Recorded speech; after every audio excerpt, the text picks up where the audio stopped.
মাতিন সাহেবকেও বলেছি, আমি কি বলেছো? আল্লাহ জ্ঞান বুঝ আমাদের দিয়েছে, আমরা সময় হলে তার বিচার করব। শাস্তি হয় শাস্তি নিতে হবে, জি, শাস্তি না হলে আমরাই খালাস করব। ওই লোকে ধেই ধেই করে নাচবে আর গালি দেবে, আর আমরা তাতি নাচবো। অত টোকা শেওলা অল ইন্ডিয়া সুন্নতুল জামাতের নেতৃত্বরা নয়। আব্দুল কাইয়ুমরা এই শত্রুতার জায়গায় দাঁড়াতো না যদি বসিরহাট হুজুরের নামের গালির প্রতিবাদ না করত। এই কথা বলেন ঠিক না ভুল? বসিরহাট হুজুরের নামের গালির প্রতিবাদ করতে যে আজকে দীর্ঘ 22 বছর এই অপপ্রচারকদের শত্রুতার কবলে আর শত্রুতার কাতারে দাঁড়িয়ে আছি, আজও 1 ইঞ্চি আমাদের পা টলে যায়নি। 1 বিন্দু যদি জাহান্নামের ভয় থাকতো এদের, তাহলে আমার পরলোকগত আব্বার নামে এরা গালি দিত না।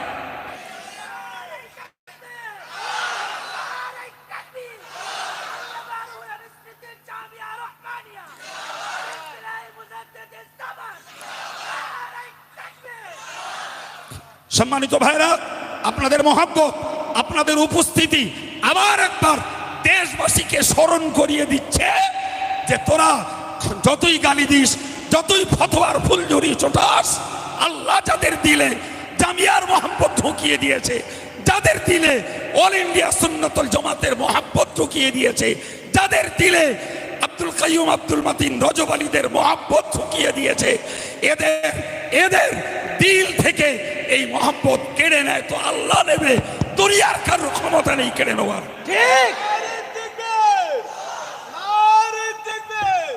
আপনারা যদি এত মহব্বত করেন তা গাল না শুনি আমার কাছে দিন যায়?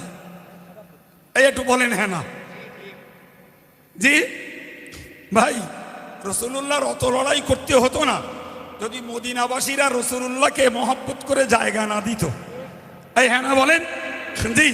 তা আপনারা যে পরিমাণ মহব্বত করছেন জামিয়ার আর এই আঞ্জুমানের সংগঠনের আর এই হাড়ের গায়ে চামড়া জড়ানো লোকটার, তার অন্যেরা কি করবে? তার কাছে তো কাজ দেয়নি খোদা, গাল দিচ্ছে, গাল আর ফতোয়া যত পারে দিচ্ছে, শুধু আল্লাহর কাছে হিসেব ওদের দিতে পারলি হয়। আমি আমার আলেমদের বলে দিচ্ছি, খবরদার একটা গালির জবাব দিও না, শুধু ওইগুলো জমিয়ে রাখো কিয়ামতের দিনে আদায় করার জন্য। এই আর কি, কিয়ামতের দিনে আদায় হবে না? হবে না? বলেন হবে না? হবে না?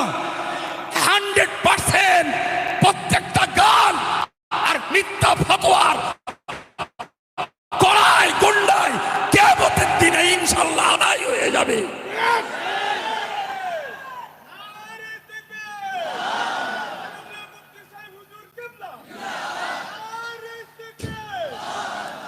আমি স্পেশাল করে কতগুলো আলেমকে বারণ করেছি, আপনি খবরদার ওদের একটি কথার জন্য জবাব না দেওয়া হয়, একটি কথারও জবাব দেওয়ার দরকার নেই।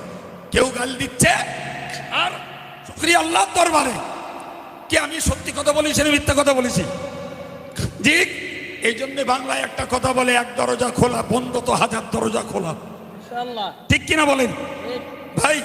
আশ্চর্য ব্যাপার, 1 বিন্দু যদি খোদার ভয় থাকতো, 1 বিন্দু যদি কবরের আযাবের ভয় থাকতো, 1 বিন্দু যদি জাহান্নামের ভয় থাকতো এদের, তাহলে আমার পরলোকগত আব্বার নামে এরা গাল দিত না। জি ভাই, সবাইকে বলেছি একটা জবাব দিও না, শুধু তৈরি থাকো কিয়ামতের দিনে কত পাওনা করবা তার জন্য। জি, মাতিন সাহেবকেও বলেছি, আমি কি বলেছো?